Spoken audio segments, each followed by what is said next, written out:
Azərbaycanın baş prokurorunun müavini hərbi prokuror Xanlar Vəliyevin səlahiyyət müddəti başa çatması münasibəti ilə aprelin 8-də baş prokuror Kamran Əliyevin rəhbərliyi ilə tədbir keçirilib.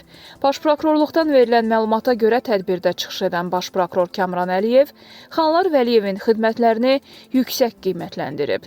Xanlar Vəliyevə Prezident İlham Əliyevin sərəncamı ilə verilmiş birinci dərəcəli Vətənə xidmətə görə ordeni baş prokuror tərəfindən təqdim olunub. Qeyd edək ki, 1955-ci il təvəllüdlü Xanlar Vəliyev 2005-ci ildə Azərbaycanın hərbi prokuroru vəzifəsinə təyin edilmişdi. Təqaüdə göndərilən Vəliyevin tezliklə yeni işinin başında olacağı ehtimal edilir. Belə ki, sabiq hərbi prokuror bundan sonra Konstitusiya Məhkəməsinin hakimi kimi fəaliyyətini davam etdirə bilər. Xatırladaq ki, ötən gün Prezident İlham Əliyev Konstitusiya Məhkəməsi haqqında qanunda dəyişiklik edərək Konstitusiya Məhkəməsi hakiminin vəzifədə olma yaş həddini 70-dən 75-ə artırıb.